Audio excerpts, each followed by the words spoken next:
തിരുച്ചെന്തൂരിനടുത്ത് കുമാരപുരം എന്ന സ്ഥലം. അവിടെയുള്ള ഒരു ഗണപതി ക്ഷേത്രത്തിനടുത്തെ വെൽഡിംഗ് ഷോപ്പിൽ വർഷങ്ങളായി ജോലി ചെയ്യുന്നയാളാണ് പെരിയസ്വാമി എന്നയാൾ. വർഷങ്ങളായി അവിടെ വെൽഡിംഗ് ഷോപ്പ് ഉള്ളത് കൊണ്ട് തന്നെ അയൽക്കാരായ എല്ലാവർക്കും അയാളെ നന്നായി അറിയാം. അയാളുടെ വീട് കടയിൽ നിന്നും 200 മീറ്റർ അകലെയാണ്. അതുകൊണ്ട് എല്ലാ ദിവസവും രാവിലെ കടയിൽ വരും, വൈകുന്നേരം വരെ ജോലി നോക്കും. വൈകുന്നേരം ഒരു 6 മണിയോടുകൂടി കടയടച്ച് വീട്ടിലേക്ക് പോകും. അയാൾ ഒരു കുടുംബസ്ഥനാണ്. ഭാര്യയും മക്കളും എല്ലാവരും ഉണ്ട്.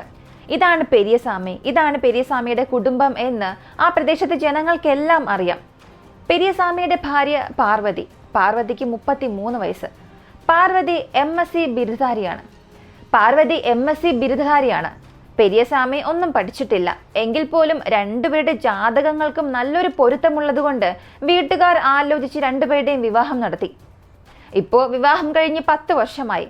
ഇവർക്ക് 2 മക്കളുണ്ട്. 9 വയസ്സുള്ള ശ്രീദേവ് എന്ന ആൺകുട്ടിയും 3 വയസ്സുള്ള ആതിര എന്ന ഒരു മകളും. ഇങ്ങനെ ഇവരുടെ കുടുംബജീവിതം നമ്മൾ സംസാരിക്കുന്നത് പോലെ തന്നെ വർഷങ്ങളായി നല്ല രീതിയിൽ പോയിക്കൊണ്ടിരിക്കുകയായിരുന്നു.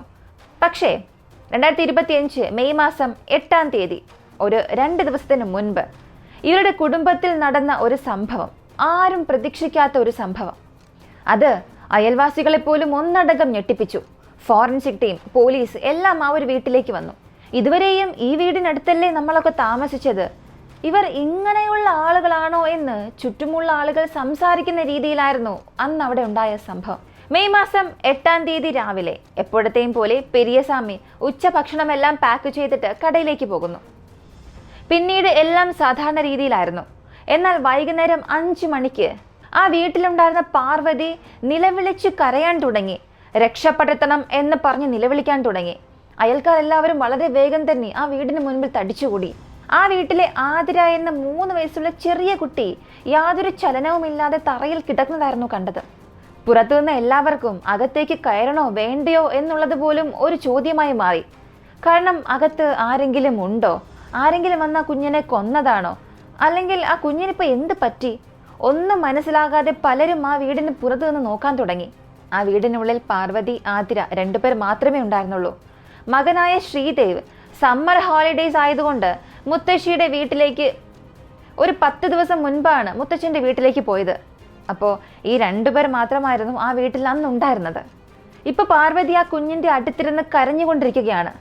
വന്ന അയൽക്കാർ എന്ത് പറ്റിയെന്ന് ചോദിച്ചിട്ടു കൂടിയും പാർവതി ഒന്നും മിണ്ടുന്നില്ല. രക്ഷിക്കണം എന്ന് മാത്രമേ അവൾ പറയുന്നുള്ളൂ. വീടിനുള്ളിലേക്ക് കയറി വന്ന പകുതിയിലേറെ പേരും പാർവതിക്ക് വെള്ളം കൊടുത്ത് എന്ത് സംഭവിച്ചു, എന്തിനാണ് ആതിര ഇങ്ങനെ കിടക്കുന്നതെന്ന് ചോദിച്ചു. പാർവതിയും, ആരോ അകത്തേക്ക് വന്നു, എൻ്റെ കുഞ്ഞിനെ കഴുത്ത് ഞെരിച്ചു. ഞാൻ അയാളുമായി ഒരുപാട് വഴക്കിട്ടു. ഒരു ഘട്ടത്തിൽ കുഞ്ഞിനെ താഴെ ഇട്ടിട്ട് അയാൾ ഇവിടെ നിന്നും ഓടിപ്പോയി എന്നും പറഞ്ഞു. ഇപ്പോഴാണ് അവിടെയുള്ള എല്ലാവർക്കും ഇതിൻ്റെ ഗൗരവം മനസ്സിലായത്. ഉടൻ തന്നെ ആ കുട്ടിയെടുത്ത് സ്വകാര്യ ആശുപത്രിയിലേക്ക് പോയി. മറുവശത്ത് പെരിയസ്വാമിയെ ഫോൺ വിളിച്ചറിയിച്ചു. പെരിയസ്വാമി ആ കട അടച്ച് നേരെ ആശുപത്രിയിലേക്ക് വരുന്നു. പെരിയസ്വാമി നേരെ വന്ന് ഭാര്യയോട് എന്ത് പറ്റിയെന്ന് ചോദിച്ചു. വീടിനുള്ളിലേക്ക് ഒരു കള്ളൻ വന്നു. മുഖംമൂടി ധരിച്ചിരുന്നു. എന്നെയായിരുന്നു അയാൾ ആദ്യം ആക്രമിക്കാൻ ശ്രമിച്ചത്. എന്നെ പിടിച്ചു വലിച്ചു. ഞാൻ അവനെ തള്ളി മാറ്റി. അപ്പോഴത്തേക്കും അവൻ നമ്മുടെ കുഞ്ഞിനെ തൂക്കിയെടുത്തു. കുഞ്ഞിൻ്റെ കഴുത്ത് ഞെരിച്ചുകൊണ്ട് എൻ്റെ കഴുത്തിലെ മാല തരാൻ ആവശ്യപ്പെട്ടു. ഞാനും വളരെ വേഗത്തിൽ ആ മാല ഊരി അവൻ്റെ കയ്യിൽ കൊടുത്തു. എന്നാൽ അപ്പോൾ തന്നെ അവൻ താലിയും താഴെയിട്ടിട്ട് കുഞ്ഞിനെയും താഴെയിട്ടിട്ട് ഓടി രക്ഷപ്പെട്ടുവെന്ന് അവൾ കരഞ്ഞുകൊണ്ട് പറയാൻ തുടങ്ങി. ഇതൊക്കെ പറഞ്ഞുകൊണ്ടിരിക്കുമ്പോൾ തന്നെ അകത്തിൽ ചികിത്സിച്ചു കൊണ്ടിരുന്ന ഡോക്ടർ പുറത്തേക്ക് വന്ന് എല്ലാവരോടും പറഞ്ഞത്, ആ കുഞ്ഞിനെ നിങ്ങൾ കൊണ്ടുവരുമ്പോൾ തന്നെ കുഞ്ഞ് മരിച്ചിരുന്നു, ഞങ്ങൾക്കിനി ഇതിലൊന്നും ചെയ്യാൻ സാധിക്കില്ല എന്നും പറഞ്ഞു. പെരിയസ്വാമിക്കും ഭാര്യയ്ക്കും ഒന്നും മനസ്സിലായില്ല. പെട്ടെന്ന് എല്ലാം സംഭവിച്ചവസാനിച്ചു. ആർക്കും അത് വിശ്വസിക്കാനേ സാധിച്ചില്ല. ആ സ്വകാര്യ ആശുപത്രിയിൽ നിന്നും തൊട്ടടുത്ത പോലീസ് സ്റ്റേഷനിലേക്ക് ഒരു കംപ്ലൈന്റ് പോകുന്നു. വീടിനുള്ളിലേക്ക് ഒരു കള്ളൻ കയറി കുഞ്ഞിനെ കൊന്നിട്ടുണ്ട് എന്ന ഒരു കംപ്ലൈന്റ് ആ ഒരു ആശുപത്രിയിൽ നിന്നും പോയി. അങ്ങനെ പോലീസ് ടീം അവിടേക്ക് വരുന്നു. മറുവശത്ത് ഈ ഒരു കൊലപാതകം നടന്ന സ്ഥലത്തേക്ക് ഫോറൻസിക് ടീം പോകുന്നു. ആരെങ്കിലും അകത്തേക്ക് വന്ന തെളിവുകൾ ഉണ്ടോ, മറ്റെന്തെങ്കിലും തെളിവുകൾ ലഭിക്കുന്നുണ്ടോ, ആ പരിസരത്ത് എവിടെയെങ്കിലും CCTV ഉണ്ടോ, ഇങ്ങനെ എല്ലാം പരിശോധിക്കുന്നു. അടുത്ത ഭാഗത്ത് അങ്ങനെ ഒരു കൊലപാതകം നേരിട്ട് കണ്ടത് പാർവതി മാത്രമാണ്, ആ കുഞ്ഞിന്റെ അമ്മ. അതിനാൽ പോലീസുകാർ നേരെ പാർവതിയുടെ അടുത്തേക്ക് വന്നു. അവളെ ഒരല്പം സമാധാനിപ്പിച്ചു. നിങ്ങൾ പറയുന്ന ഓരോ കാര്യവും ഞങ്ങൾക്ക് വളരെ പ്രധാനപ്പെട്ടതാണ്. കൊലയാളിയെ തീർച്ചയായും നമുക്ക് കണ്ടുപിടിക്കാം. നടന്ന സംഭവങ്ങൾ ഒന്നുപോലും വിടാതെ കൃത്യമായി പറയാൻ ആവശ്യപ്പെട്ടു. ഞാനും എൻ്റെ മകളും ഉച്ചഭക്ഷണം കഴിഞ്ഞിട്ട് ഒരല്പസമയം കിടന്നുറങ്ങുന്നത് പതിവാണ്. അതുപോലെ ഞങ്ങൾ കിടന്നുറങ്ങുകയായിരുന്നു. വൈകുന്നേരം ഒരു 5 മണിയോടുകൂടി പെട്ടെന്ന് കുഞ്ഞ് കരയുന്ന ശബ്ദം കേട്ടാണ് ഞാൻ ഉണർന്നത്. ഞങ്ങൾ ഹാളിലാണ് കിടന്നത്. എഴുന്നേറ്റ് നോക്കിയപ്പോൾ മുഖംമൂടി ധരിച്ച ഒരാൾ എൻ്റെ കുഞ്ഞിൻ്റെ കഴുത്ത് പിടിച്ച് ഞെരിക്കുന്നുണ്ടായിരുന്നു. അവൻ അതേസമയം താലി തന്നില്ലെങ്കിൽ കുഞ്ഞിനെ കൊല്ലുമെന്നും ഭീഷണിപ്പെടുത്തി. അവൻ പറഞ്ഞതനുസരിച്ച് ഞാൻ താലിയെടുത്ത് അവൻ്റെ കയ്യിൽ കൊടുത്തു. താലി കൊടുത്ത ഉടൻ തന്നെ അവൻ കുഞ്ഞിനെ താഴെ ഇട്ടു. പക്ഷേ കുഞ്ഞിനപ്പോൾ യാതൊരു ചലനവും ഇല്ലായിരുന്നു. കുഞ്ഞിന്റെ ഈ അവസ്ഥ കണ്ട് ഭയന്ന് അവൻ ആ താലി താഴെ ഇട്ടിട്ട് ഓടാൻ തുടങ്ങി. ഇതായിരുന്നു പാർവതിയുടെ സ്റ്റേറ്റ്മെന്റ്. ഇത് കേട്ടപ്പോൾ പോലീസിന് വിശ്വസിക്കാൻ സാധിച്ചില്ല. താലി ഊരി കൊടുത്തു എന്നും പറയുന്നുണ്ട്. അതിനുശേഷം കുഞ്ഞിനെ അവൻ താഴെ ഇട്ടുവെന്നും പറയുന്നു. കുഞ്ഞിന് ബോധം നഷ്ടപ്പെട്ടു എന്നറിഞ്ഞപ്പോൾ ഭയന്ന് അവൻ താലി ഉപേക്ഷിച്ചു പോയോ? ഒരു മോഷ്ടാവ് അത്രത്തോളം നല്ലവനായിരിക്കില്ലല്ലോ. എന്നാൽ ഒരു പക്ഷെ അങ്ങനെ സംഭവിച്ചിരിക്കാനും സാധ്യതയുണ്ട്. ആരെങ്കിലും ഒരു പക്ഷേ വല്ലാത്തൊരു ധൃതിയിൽ മോഷ്ടിക്കാൻ വന്നിട്ടുണ്ടാകാം. മോഷ്ടിക്കണം എന്ന് മാത്രമേ ചിന്തിച്ചിട്ടുണ്ടാവുകയുള്ളൂ. എന്നാൽ അബദ്ധവശാൽ ഒരാൾ മരിച്ചു എന്നുള്ളതറിഞ്ഞാൽ തീർച്ചയായും ഭയപ്പെടും, ഓടി രക്ഷപ്പെടും. ഇങ്ങനെയുള്ള സംഭവം ഒരു പക്ഷെ നടന്നിട്ടുണ്ടാകാം. എന്നാൽ അതിനും തെളിവുകൾ ആവശ്യമാണല്ലോ. അങ്ങനെ അവളുടെ സ്റ്റേറ്റ്മെന്റ് എല്ലാം എഴുതി വാങ്ങി. അടുത്ത് പെരിയസ്വാമിയെ വിളിച്ചു. നിങ്ങൾക്കും ഭാര്യയ്ക്കും ഇടയിൽ എന്തെങ്കിലും പ്രശ്നമുണ്ടോ? സത്യം പറ. നീ അന്നത്തെ ദിവസം കടയിലാണോ പോയത്, അല്ലെങ്കിൽ വീട്ടിൽ തന്നെ ഉണ്ടായിരുന്നോ? ഇങ്ങനെ പെരിയസ്വാമിയോട് ഒരുപാട് ചോദ്യങ്ങൾ ചോദിക്കാൻ തുടങ്ങി. എന്നാൽ അയാൾ വളരെ കൃത്യമായി പറഞ്ഞു, ഞാൻ രാവിലെ വീട്ടിൽ നിന്നും ഇറങ്ങിയതാണ്. വൈകുന്നേരമാണ് എനിക്ക് വീട്ടിൽ നിന്നും കോൾ വന്നത്. നേരെ ഞാൻ ആശുപത്രിയിലേക്കാണ് വന്നത് എന്നും പറഞ്ഞു. ഇവർ പറയുന്നതെല്ലാം സത്യമാണോ എന്നറിയണമെങ്കിൽ ആ ഏരിയയിലെ CCTV ദൃശ്യങ്ങൾ ഏതെങ്കിലും ഒന്ന് ലഭിക്കണം. തൊട്ടടുത്തുള്ള കടയിൽ നിന്നോ ഓപ്പോസിറ്റുള്ള വീടോ എവിടെയെങ്കിലും CCTV ഉണ്ടോ എന്ന് നോക്കുന്നു. അതിൽ ഒരേ ഒരു CCTV മാത്രം അവർക്ക് ലഭിച്ചു. അതിൽ നോക്കുമ്പോൾ രാവിലെ 8 മണിക്ക് പെരിയസ്വാമി കടയിലേക്ക് പോകുന്നത് അതിൽ പതിഞ്ഞിരുന്നു. പിന്നീട് അദ്ദേഹം വീട്ടിലേക്ക് വന്നിട്ടില്ല. എന്നാൽ വൈകുന്നേരം 5 മണിക്ക് ഈ പാർവതി പറഞ്ഞതുപോലെ ആ വീട്ടിലേക്ക് അങ്ങനെ മോഷ്ടാക്കളൊന്നും വന്നിട്ടില്ല. ഇവിടെ പോലീസിന് വലിയൊരു ഭാഗ്യമായി മാറിയത് ഈ ലഭിച്ച CCTV ദൃശ്യങ്ങൾ പാർവതിയുടെ വീടിന് ഓപ്പോസിറ്റുള്ള വീട്ടിൽ നിന്നാണ് ലഭിച്ചത്. അതായത് നോക്കിയാൽ കൃത്യമായി പാർവതിയുടെ വീടിന് മുൻപിൽ എന്തൊക്കെ സംഭവിക്കുന്നു എന്നുള്ളത് അറിയാൻ കഴിയും. വീടിനുള്ളിൽ ആരെങ്കിലും കയറുന്നുണ്ടോ, പുറത്തേക്ക് വരുന്നുണ്ടോ, എല്ലാം തന്നെ വ്യക്തമായി കാണുന്നുണ്ട്. 5 മണിക്ക് അങ്ങനെ ആ വീട്ടിലേക്ക് ആരും വന്നിട്ടുമില്ല, പുറത്തേക്ക് ഇറങ്ങിയിട്ടുമില്ല. മറുവശത്ത് കുഞ്ഞിന്റെ പോസ്റ്റ്മോർട്ടം റിപ്പോർട്ടും ലഭിച്ചു. പോസ്റ്റ്മോർട്ടം റിപ്പോർട്ടിൽ പറയുന്നത് കയർ ഉപയോഗിച്ച് കുഞ്ഞിനെ കഴുത്ത് ഞെരിച്ചു കൊന്നു എന്നാണ്. പാർവതി ചോദ്യം ചെയ്യുമ്പോൾ കള്ളൻ കൈ വെച്ച് ഞെരിച്ചു കൊന്നു എന്നാണ് പറഞ്ഞത്. എന്നാൽ പോസ്റ്റ്മോർട്ടം റിപ്പോർട്ടിൽ കയർ വെച്ച് ഞെരിച്ചു എന്നാണ് കൊടുത്തിട്ടുള്ളത്. അങ്ങനെയാണെങ്കിൽ പാർവതി എന്തോ ഒന്ന് മറച്ചു വെക്കുന്നുണ്ട്. പാർവതിയാണ് ഈ കൊലപാതകം കണ്ടത്. CCTV ദൃശ്യങ്ങളിൽ കള്ളൻ വന്നതിന്റെ യാതൊരു തെളിവും ഇല്ല. അവർ പറഞ്ഞ കാര്യങ്ങൾ പോസ്റ്റ്മോർട്ടം റിപ്പോർട്ടുമായി പൊരുത്തപ്പെടുന്നുമില്ല. അപ്പോ പാർവതിയെ വിശദമായി ചോദ്യം ചെയ്താൽ ഒരു പക്ഷേ സത്യങ്ങൾ മനസ്സിലാക്കാൻ കഴിയുമെന്ന് പോലീസ് തീരുമാനിച്ചു. അടുത്ത ദിവസം തന്നെ പാർവതി അറസ്റ്റ് ചെയ്ത് കസ്റ്റഡിയിലെടുത്ത് പോലീസ് അവരുടേതായ രീതിയിൽ ചോദ്യം ചെയ്യാൻ തുടങ്ങി. അപ്പോഴാണ് സത്യത്തിൽ എന്ത് സംഭവിച്ചു എന്നുള്ളത് അവൾ പറയാൻ തുടങ്ങിയത്. പാർവതി പറഞ്ഞത്, എൻ്റെ 3 വയസ്സുള്ള മകളായ ആതിരയെ ഞാൻ തന്നെയാണ് കൊന്നത്. ഒരമ്മയ്ക്ക് എങ്ങനെ സ്വന്തം കുഞ്ഞിനെ കഴുത്ത് ഞെരിച്ച് കൊല്ലാൻ കഴിയും, അതും ഒരു കയർ ഉപയോഗിച്ച്? ആ കുഞ്ഞിന്റെ വേദന ഒരല്പം ചിന്തിച്ചു നോക്കുക. എപ്പോഴും ആ ചെറിയ കുഞ്ഞ് അമ്മയുടെ സാരത്തുമ്പം പിടിച്ചാണ് നടക്കാറ്. ആ അമ്മ തന്നെ തൻ്റെ കഴുത്ത് പിടിച്ച് ഞെരിക്കുന്നു എന്നുള്ളത് ആ കുഞ്ഞ് മനസ്സിലാക്കുമ്പോൾ 3 വയസ്സുള്ള കുഞ്ഞിന് അത്രത്തോളം അറിവൊന്നുമില്ല. എങ്കിൽ പോലും അവളുടെ അവസാനത്തെ ആ നിമിഷങ്ങൾ അവൾ അവസാനമായി കണ്ടത് സ്വന്തം അമ്മയെ തന്നെ ആയിരിക്കില്ലേ? എങ്കിൽ പോലും അവസാനമായി അവൾ അനുഭവിച്ച വേദന, ആ മരണത്തിന്റെ തൊട്ടു മുൻപിൽ നിൽക്കുമ്പോൾ അവൾ കണ്ടത് സ്വന്തം അമ്മയുടെ കണ്ണുകൾ തന്നെയല്ലേ? താൻ മരണത്തിലേക്ക് വഴുതി വീണുകൊണ്ടിരിക്കുമ്പോൾ പോലും അവളുടെ വായിൽ വന്നത് അമ്മ എന്ന് തന്നെയല്ലേ? ഇങ്ങനെയുള്ള കാര്യങ്ങൾ കേൾക്കുമ്പോൾ നമ്മൾ അറിയാതെ നമ്മൾ വല്ലാതെ ഇമോഷണലായി പോകും. കാരണം ഒരു 3 വയസ്സുള്ള കുഞ്ഞ്, അതിനെ സ്വന്തം അമ്മ എങ്ങനെ കൊല്ലും? ചിന്തിച്ചു നോക്കാനേ സാധിക്കുന്നില്ല. അവിടെയുള്ള പോലീസ് സ്റ്റേഷനിലെ അധികാരികൾക്കും ഇതേ അവസ്ഥ തന്നെയായിരുന്നു. എല്ലാവരും പരസ്പരം നോക്കാൻ തുടങ്ങി. പലരുടെയും കണ്ണുകൾ നിറഞ്ഞൊഴുകാൻ തുടങ്ങി. നിനക്കങ്ങനെ എന്താണ് സംഭവിച്ചത്? സ്വന്തം കുഞ്ഞിനെ കൊല്ലുന്ന രീതിയിൽ നിനക്കങ്ങനെ എന്ത് പ്രശ്നമാണുള്ളത്? ഇത് ചോദിക്കുമ്പോഴാണ് പാർവതി അവളുടെ ജീവിതത്തിലെ ഓരോ കാര്യങ്ങളെ പറയാൻ തുടങ്ങിയത്. 10 വർഷത്തിന് മുൻപ് പാർവതിയുടെ അച്ഛനും അമ്മയും അവൾക്ക് വിവാഹാലോചനകൾ കൊണ്ടുവരികയാണ്. ബന്ധുക്കൾ വഴിയും ആ ഏരിയയിലെ ജനങ്ങൾ വഴിയും ഒരുപാട് ജാതകം വന്നു. പലതും പൊരുത്തപ്പെട്ടില്ല. പൊരുത്തപ്പെട്ടത് പെരിയസ്വാമിയുടേത് മാത്രമായിരുന്നു. പെരിയസ്വാമി വെൽഡിംഗ് ഷോപ്പ് വെച്ച് നടത്തുകയായിരുന്നു. അദ്ദേഹത്തിന് യാതൊരു ദുശീലവും ഇല്ല, കംപ്ലൈന്റും ഇല്ല, പക്ഷെ വിദ്യാഭ്യാസമില്ല. അദ്ദേഹത്തിന്റെ കുടുംബത്തെക്കുറിച്ച് എല്ലാവരും നന്നായി സംസാരിക്കുന്നുണ്ട്. പക്ഷെ അടുത്ത വശത്ത് പാർവതി MSc അവസാനിപ്പിച്ച് ഒരു പ്രൈവറ്റ് സ്കൂളിൽ ടീച്ചറായി ജോലി നോക്കുകയാണ്. ഇതാണ് ഈ രണ്ടുപേർക്കുമിടയിലെ ഒരു വ്യത്യാസം. വീട്ടുകാർ ഈ ആലോചനയെക്കുറിച്ച് പറയുമ്പോൾ പാർവതിക്ക് ഈ ബന്ധം ഒട്ടും ഇഷ്ടപ്പെട്ടില്ല. ഞാൻ ഇത്രയും പഠിച്ചു, അയാൾ ഒരു വർക്ക്ഷോപ്പിൽ ജോലി നോക്കുകയാണ്, ഒട്ടും പഠിച്ചിട്ടുമില്ല, അയാളെയാണോ ഞാൻ കല്യാണം കഴിക്കേണ്ടത്? ഇങ്ങനെ അവൾ ആ വീട്ടിൽ വഴക്കിടാൻ തുടങ്ങി. പക്ഷെ അച്ഛനും അമ്മയും അവളുടെ ആഗ്രഹത്തിനൊന്നും വില കൊടുത്തില്ല. പഠിച്ചില്ലെങ്കിൽ എന്താ, അയാൾ ജോലി നോക്കുന്നുണ്ടല്ലോ, നിങ്ങൾക്ക് ജാതകവും പൊരുത്തപ്പെടുന്നുണ്ട്, ഇത് മതിയെന്ന് അവളെ നിർബന്ധിപ്പിച്ച് വിവാഹത്തിന് സമ്മതിപ്പിച്ചു. വിവാഹവും കഴിഞ്ഞു. അങ്ങനെ അവൾ ഒട്ടും ഇഷ്ടപ്പെടാതെ ആ വിവാഹം അങ്ങനെ നടന്നവസാനിച്ചു. വിവാഹത്തിന് ശേഷം എന്തായാലും ഇതിപ്പോ എന്റെ വിധിയായിരിക്കും, ഇങ്ങനെ അങ്ങ് ജീവിക്കുക, കല്യാണം കഴിഞ്ഞ ഭർത്താവിനെ വെച്ച് നന്നായി ഒന്ന് ജീവിക്കാമെന്ന് കരുതി അവൾ ആ ജീവിതത്തിൽ അങ്ങനെ മുന്നോട്ട് പോയി. MSc പഠിച്ചത് കൊണ്ട് തന്നെ സ്കൂളിൽ ജോലിക്ക് പോകാമെന്ന് തീരുമാനിച്ചു. വിവാഹശേഷവും അവൾ സ്കൂളിൽ ജോലിക്ക് പോകാൻ തുടങ്ങി. എന്നാൽ കുറച്ചു മാസത്തിൽ പെരിയസാമയ്ക്ക് പാർവതിയുടെ പെരുമാറ്റത്തിൽ ഒരല്പം സംശയം വരാൻ തുടങ്ങി. എന്തിനിവൾ സ്കൂളിൽ പോകുന്നു? സ്കൂളിൽ പോകേണ്ട ആവശ്യമില്ലല്ലോ, ആരെ കാണാനാണ് ഇവൾ സ്കൂളിൽ പോകുന്നത് എന്ന് ഒരു തവണ അവളുടെ മുഖത്ത് നോക്കി തന്നെ പെരിയസാമി ചോദിച്ചു. തന്റെ ഭർത്താവ് തന്നെ സംശയിക്കുകയാണെന്നുള്ളൊരു ഭയവും ദുഃഖവും അവൾക്കുണ്ടായിരുന്നു. അങ്ങനെ അയാളുടെ സംശയവും ഒരു വല്ലാത്തൊരു ടോർച്ചറും താങ്ങാനാതായപ്പോൾ അവൾ കല്യാണം കഴിഞ്ഞ ഒരു വർഷത്തിൽ തന്നെ സ്കൂളിൽ പോകുന്നത് അവസാനിപ്പിച്ചു. അതുപോലെ തന്നെ അവർക്ക് ഒരു കുഞ്ഞും ജനിച്ചു.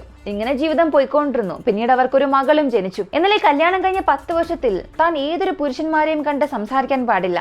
ഫംഗ്ഷൻ എന്തെങ്കിലും പോകുമ്പോൾ ഏതെങ്കിലും ഒരു പുരുഷൻ അടുത്തുനിന്ന് സംസാരിച്ചാൽ അതൊരു പക്ഷെ ബന്ധുവായിരിക്കാം, സഹോദരനായിരിക്കാം, ആര് വേണമെങ്കിലും ആകാം.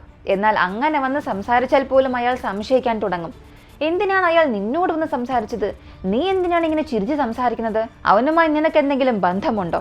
ഇങ്ങനെ സംശയത്തോടു കൂടി തന്നെ എന്നെ നോക്കാൻ തുടങ്ങി. ഒരുപാട് പ്രശ്നങ്ങളിലൂടെയായിരുന്നു എൻ്റെ ജീവിതം കടന്നുപോയത്. പാർവതിക്കും പെരിയസാമയ്ക്കും ഇടയിൽ ദിവസവും ഇതിനെ ചൊല്ലിയൊക്കെ പല വഴക്കുണ്ടാകാറുണ്ടായിരുന്നു. തന്റെ ഭാര്യ ആരോടെങ്കിലും ഒരാളോട് സംസാരിച്ചാൽ മതി, പിന്നെ പെരിയസാമി ഓവർ റിയാക്ട് ചെയ്യാൻ തുടങ്ങും. സംശയം വലുതാവുകയും അവളെ മാനസികമായി ടോർച്ചർ ചെയ്യാൻ തുടങ്ങും. അതുകൊണ്ട് ഈ വിവാഹം കഴിഞ്ഞ അടുത്ത 5 വർഷത്തിൽ പാർവതി തിരുനെൽവേലിയിലുള്ള ഒരു മെന്റൽ ഹോസ്പിറ്റലിൽ ചെന്ന് ട്രീറ്റ്മെന്റ് എടുക്കാൻ തുടങ്ങി. കാരണം ഭർത്താവ് തന്നെ ദിവസവും ടോർച്ചർ ചെയ്യുന്നുണ്ട്. നീ അവനോട് എന്തിനാണ് സംസാരിച്ചത്? ആരോടാണ് ഇപ്പോൾ സംസാരിച്ചത്? ഫോൺ നോക്കിക്കൊണ്ടിരുന്നാൽ പോലും നീ ആരുമായാണ് സംസാരിക്കുന്നത്, മെസ്സേജ് ചെയ്യുന്നത്, ഇങ്ങനെയൊക്കെയാണ് ചോദിക്കുന്നത്. അതുകൊണ്ട് തന്നെ മാനസികമായി എനിക്ക് ഒരുപാട് പ്രശ്നം വന്നു. അവൾ മെന്റൽ ഹോസ്പിറ്റലിൽ ചെന്ന് ട്രീറ്റ്മെന്റ് എടുത്ത് റെക്കോർഡ്സും പോലീസിന് കാണിച്ചു. എന്നാൽ വർഷങ്ങൾ പോകുന്തോറും ദുഃഖങ്ങൾ കൂടിയതേയുള്ളൂ. എന്ത് ചെയ്യണമെന്നറിയില്ല. ഒരു വശത്ത് ആശുപത്രിയിൽ ചെന്ന് ട്രീറ്റ്മെന്റ് എടുക്കാൻ തുടങ്ങി, ദിവസവും മരുന്ന് കഴിക്കുന്നുണ്ട്. മറുവശത്ത് ഭർത്താവ് സംശയിക്കുന്നത് അവസാനിപ്പിച്ചിട്ടുമില്ല. വിവാഹം കഴിക്കുന്നതിന് മുൻപേ ഞാൻ എൻ്റെ കുടുംബത്തോട് പറഞ്ഞിരുന്നു, ഈ ബന്ധം ശരിയാകില്ല, അയാളെ വേണ്ട എന്ന്. പക്ഷെ അച്ഛനും അമ്മയും നിർബന്ധിച്ച് എന്നെ വിവാഹം കഴിപ്പിച്ചയച്ചു. കിട്ടിയ ജീവിതവുമായി മുന്നോട്ട് പോകാമെന്ന് ചിന്തിച്ചപ്പോൾ ലഭിച്ച ഭർത്താവും ഒരു സംശയരോഗിയാണ്, നല്ലവനല്ല. അപ്പോൾ പിന്നെ ജീവിച്ചിരുന്നിട്ട് കാര്യം ഇല്ല എന്ന് കരുതി മകളായ ആതിരയെ കൊന്നിട്ട് ഞാനും ആത്മഹത്യ ചെയ്യണമെന്നുള്ളതായിരുന്നു പദ്ധതി. അവളെ കൊല്ലാൻ തൊട്ടിലെ കയറായിരുന്നു ഞാൻ ഉപയോഗിച്ചത്. ആ കയറെടുത്ത് പാർവതി തന്റെ 3 വയസ്സുള്ള കുഞ്ഞിന്റെ കഴുത്ത് ഞെരിച്ചു കൊല്ലാൻ ശ്രമിച്ചു. ഇതിന് ശേഷം അവൾ പോലീസിനോട് പറഞ്ഞ കാര്യങ്ങളാണ് പോലീസിന് വിശ്വസിക്കാൻ കഴിയാത്തത്. ഞാൻ ഒരുപാട് സമയം കയറ് വെച്ച് കഴുത്ത് ഞെരിച്ചു. അതിനുശേഷം ആതിരയ്ക്ക് ബോധം നഷ്ടമായി. പക്ഷെ അപ്പം തന്നെ ഭയന്ന് ഞാൻ എൻ്റെ കൈ വിട്ടു. അവളെ കൊല്ലണമെന്ന് ഞാൻ ചിന്തിച്ചിട്ടേയില്ല. കഴുത്ത് പിടിച്ച് ഞെരിച്ചത് സത്യം തന്നെയാണ്. എന്നാൽ ഒരല്പസമയത്തിൽ എൻ്റെ മനസ്സ് മാറി. അതുകൊണ്ട് ഞാൻ എൻ്റെ കൈ റിലീസ് ചെയ്തു. പക്ഷേ അപ്പോഴും അവൾക്ക് യാതൊരു ചലനവും ഇല്ലായിരുന്നു. എന്ത് ചെയ്യണമെന്നറിയില്ലായിരുന്നു. അപ്പോഴാണ് ഞാൻ കരഞ്ഞ് നിലവിളിച്ച് ആൾക്കാരെ കൂട്ടിയത്. ആ സമയത്ത് എനിക്ക് ആത്മഹത്യ ചെയ്യണമെന്ന ചിന്ത പോലും പോയി. എങ്ങനെയെങ്കിലും കുഞ്ഞിനെ രക്ഷിച്ചാൽ മതി എന്ന് കരുതി ആശുപത്രിയിലേക്ക് കൊണ്ടുപോയി. പക്ഷേ അപ്പോഴത്തേക്കും എല്ലാം അവസാനിച്ചിരുന്നു. ഇങ്ങനെ അവൾ പോലീസിനോട് കരഞ്ഞുകൊണ്ട് പറഞ്ഞു. സത്യത്തിൽ പോലീസിന് തുടക്കത്തിൽ ഇതൊന്നും വിശ്വസിക്കാൻ സാധിച്ചില്ല. കൊല്ലണം എന്ന് തീരുമാനിച്ചു. തൊട്ടിലെ കയറെടുത്ത് കഴുത്ത് ഞെരിച്ച് ക്രൂരമായി കൊല്ലാനും ശ്രമിച്ചു. പെട്ടെന്ന് മനസ്സ് മാറി കുഞ്ഞിനെ രക്ഷിക്കണമെന്നൊക്കെ ചിന്തിച്ച് ഉടനെ ആശുപത്രിയിലേക്കും കൊണ്ടുവരുന്നു. ഇതൊക്കെ എങ്ങനെ വിശ്വസിക്കാൻ സാധിക്കും? ശരി, നിങ്ങൾക്കൊരു 9 വയസ്സുള്ള മകൻ ഉണ്ടല്ലോ, ആ മകൻ എന്ത് ചെയ്യും? നിങ്ങൾ ആത്മഹത്യ ചെയ്താൽ അവൻ അനാഥനായി മാറുകയില്ലേ? അപ്പൊ പിന്നെ നിങ്ങൾ എന്ത് ചെയ്യുമെന്ന് ചോദിച്ചപ്പോൾ പാർവതി പറഞ്ഞത്, അവൻ ഇതിനകം തന്നെ 9 വയസ്സായല്ലോ, ഞാൻ കൊല്ലണമെന്ന് ചിന്തിച്ചാൽ പോലും അവൻ പെട്ടെന്ന് രക്ഷപ്പെടും. അതുകൊണ്ട് എൻ്റെ കൂടെ മകളെ മാത്രം കൊണ്ടുപോകണമെന്ന് ഞാൻ ചിന്തിച്ചുള്ളൂ. പക്ഷെ അതുപോലും എന്നെ കൊണ്ട് ചെയ്യാൻ സാധിച്ചില്ല. അങ്ങനെ ഒരു സാഹചര്യത്തിലാണ് ഞാൻ ഉള്ളതെന്നും അവൾ പോലീസിനോട് പറഞ്ഞു. പോലീസിന് ഇക്കാര്യങ്ങളെല്ലാം കേട്ടപ്പോൾ ദേഷ്യപ്പെടണോ സഹതപിക്കണോ വല്ലാത്തൊരു കൺഫ്യൂഷനായി. എന്ത് ചെയ്യണമെന്നേ അറിയില്ല. ഭർത്താവ് സത്യത്തിൽ അവളെ സംശയിക്കുന്നുണ്ടോ? സംശയിക്കുകയാണെങ്കിൽ ഒരു പ്രതികാരം വീട്ടാൻ എന്ന വണ്ണം അദ്ദേഹത്തെയല്ലേ എന്തെങ്കിലും ചെയ്യേണ്ടത്?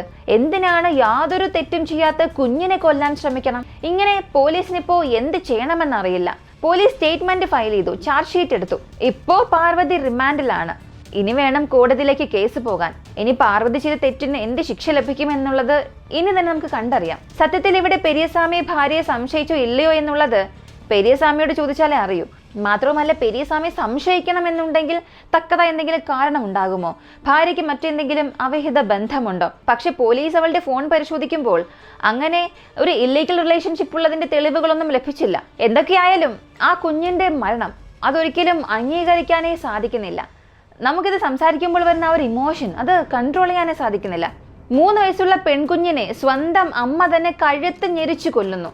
എനിക്കും ഏകദേശം ഇതേ പ്രായത്തിൽ ഒരു കുഞ്ഞുണ്ട്. 3 വയസ്സായിട്ടില്ല, എങ്കിലും ചില ദിവസത്തിൽ 3 വയസ്സാകും. ആ കുഞ്ഞ് അവസാന നിമിഷത്തിൽ എന്തോരം വേദന അനുഭവിച്ചിട്ടുണ്ടാകും. സത്യം പറഞ്ഞാൽ ആ കുഞ്ഞിന്റെ ലോകം തന്നെ അതിന്റെ അച്ഛനും അമ്മയുമാണ്. ആ ഒരു വിശ്വാസത്തെ നഷ്ടപ്പെടുത്തിയ അമ്മയ്ക്ക് ഏത് തരത്തിലുള്ള ശിക്ഷ നൽകിയാൽ ശരിയായിരിക്കും? നിങ്ങൾ തന്നെ അത് കമന്റിൽ പറയുക. ഒരു ഭാഗത്ത് സംശയിക്കുന്ന ഭർത്താവ്, മറുവശത്ത് നിർബന്ധിപ്പിച്ച് മകളെ വിവാഹം കഴിപ്പിച്ചയച്ച മാതാപിതാക്കൾ. എന്ത് തന്നെ ആകട്ടെ, പക്ഷെ അവിടെ 3 വയസ്സുള്ള ഒരു കുഞ്ഞ് എന്ത് തെറ്റാണ് ചെയ്തത്? ഇങ്ങനെയുള്ള കേസസ് നമ്മൾ ദിവസം തോറും കാണുന്നുണ്ട്. സത്യം പറഞ്ഞാൽ ഇങ്ങനെയുള്ള കേസുകൾ അധികമാകുന്നുണ്ട്. കേരളത്തിലാണെങ്കിൽ ഒട്ടനവധി കേസുകളുണ്ട്. ഇതിപ്പോ സംഭവിച്ചിരിക്കുന്നത് തൊട്ടയൽ സംസ്ഥാനമായ തമിഴ്നാട്ടിലാണ്. എന്തുകൊണ്ടായിരിക്കും ഈ പ്രശ്നങ്ങളൊക്കെ ഉണ്ടാകുന്നത്? അവർക്ക് ലഭിക്കുന്ന ആ ഒരു സ്ട്രെസ് ആണെന്ന് കരുതിയാൽ ആ സ്ട്രെസ് നൽകുന്നത് ആര് വേണമെങ്കിലും ആകാം. എന്തിനു വേണ്ടി ആ ഒരു സ്ട്രെസ്സിനെ യാതൊരു പാപവും ചെയ്യാത്ത ഒരു കുഞ്ഞിൽ കാണിക്കണം? എത്രയോ പേർ കുഞ്ഞുങ്ങളില്ലാതെ കഷ്ടപ്പെടുന്നുണ്ട്. വിവാഹം കഴിഞ്ഞ് 10, 15, 20, 25 വർഷമായിട്ട് കൂടിയും കുഞ്ഞുങ്ങൾ ജനിക്കാതെ ആശുപത്രികളിലും അമ്പലങ്ങളിലും ക്ഷേത്രങ്ങളിലുമായി കയറിയിറങ്ങുന്ന ഒരുപാട് പേരുണ്ട്. അങ്ങനെയുള്ളവർക്കൊന്നും കുഞ്ഞുങ്ങൾ ലഭിക്കുന്നില്ല. പക്ഷേ കുഞ്ഞുങ്ങൾ ലഭിച്ചവർക്ക് ആ കുഞ്ഞുങ്ങളുടെ ഇമ്പോർട്ടൻസ് മനസ്സിലാകുന്നില്ല. എന്തിനു വേണ്ടിയാണ് ഇങ്ങനെയുള്ളവർക്ക് ദൈവം കുഞ്ഞുങ്ങളെ ഇങ്ങനെ വാരിക്കോരി കൊടുക്കുന്നത്? സത്യം പറഞ്ഞാൽ ഇതിനെക്കുറിച്ച് സംസാരിക്കുമ്പോൾ തന്നെ തൊണ്ട ഇടറുകയാണ്. ദയവ് ചെയ്ത് ഈ ഒരു വീഡിയോ കാണുന്ന ആരായിരുന്നാലും നിങ്ങൾക്ക് എത്ര വലിയ സ്ട്രെസ് ഉണ്ടെങ്കിലും മറ്റെന്ത് തന്നെ പ്രശ്നമായിക്കോട്ടെ, ഡിവോഴ്സ് എന്നൊരു സാഹചര്യം വരെ എത്തിക്കോട്ടെ, ഭർത്താവ് വഴിയോ മറ്റേതെങ്കിലും വഴി നിങ്ങൾക്ക് എന്ത് പ്രശ്നം വന്നാലും അത് ലീഗലാ ഇല്ലീഗലാ എങ്ങനെ വേണമെങ്കിലും നിങ്ങൾക്ക് സോൾവ് ചെയ്യാം. എന്നാൽ യാതൊരു തെറ്റും ചെയ്യാത്ത കുഞ്ഞുങ്ങളെ ദയവ് ചെയ്ത് നിങ്ങൾ ഇങ്ങനെ ഇരയാക്കരുത്. ആ കുഞ്ഞുങ്ങൾക്ക് ഇങ്ങനെയുള്ള ശിക്ഷകൾ നൽകണമെന്ന് ഒരിക്കലും ചിന്തിക്കരുത്. നിങ്ങളില്ലെങ്കിൽ പോലും ആ കുഞ്ഞുങ്ങൾ വളരും, അനാഥാലയത്തിലെങ്കിലും വളരും. അതിനുവേണ്ടി കുഞ്ഞുങ്ങൾക്ക് ഇത്ര ശിക്ഷ നൽകേണ്ട ആവശ്യമില്ല. ഇനി നിങ്ങൾക്ക് നിങ്ങൾ ജീവിക്കുന്ന ജീവിതവുമായി പൊരുത്തപ്പെടാൻ പോകുന്നില്ല, യാതൊരു സന്തോഷവും സംതൃപ്തിയും ലഭിക്കുന്നില്ല എന്നുണ്ടെങ്കിൽ നിങ്ങൾക്ക് ഡിവോഴ്സ് ചെയ്യാം. നിങ്ങളുടേതായ വഴി പലതും ഉണ്ട്, തിരഞ്ഞെടുക്കാം. എന്തിനു വേണ്ടി? മരിക്കണമെന്ന് തീരുമാനിക്കുന്നതേ തെറ്റാണ്. മരിക്കുമ്പോൾ സ്വന്തം കുഞ്ഞുങ്ങളെ കൂടെ കൊണ്ടുപോകണമെന്ന് ചിന്തിക്കുന്നത് അതിലും വലിയൊരു പാപമാണ്. ഇവരൊക്കെ ലോകത്തിൽ ജീവിച്ച് ഒരുപാട് നേട്ടങ്ങൾ കൈവരിക്കേണ്ടവരാണ്. വെറും 2-3 വയസ്സ് മാത്രമുള്ള ജനിച്ച കുഞ്ഞുങ്ങളെയൊക്കെ തൂക്കിയെറിഞ്ഞ് കൊല്ലുന്ന കാലം ഇതൊക്കെ നമ്മൾ ദിവസവും കേൾക്കുന്നുണ്ട്. അങ്ങനെ ഒരു കാലത്തിലാണ് നമ്മളൊക്കെ ജീവിക്കുന്നത്, അങ്ങനെ ഒരു ലോകത്തിലാണ് നമ്മൾ ജീവിക്കുന്നത് എന്ന് പറയുമ്പോൾ തന്നെ വല്ലാത്തൊരു ബുദ്ധിമുട്ടാണ്. ദയവ് ചെയ്ത് നമ്മുടെ ജീവിതത്തിൽ ഉണ്ടാകുന്ന ബുദ്ധിമുട്ടുകൾ കുഞ്ഞുങ്ങൾക്ക് നേരെ കാണിക്കാതിരിക്കുക. ഈ ഒരു സംഭവത്തെക്കുറിച്ചുള്ള നിങ്ങളുടെ അഭിപ്രായം കമന്റിൽ പറയുക. നമ്മുടെ വീഡിയോസ് ഇഷ്ടപ്പെടുകയാണെങ്കിൽ മറക്കാതെ നമ്മുടെ ചാനൽ സബ്സ്ക്രൈബ് ചെയ്യുക. മറ്റൊരു വീഡിയോയുമായി വീണ്ടും കാണാം.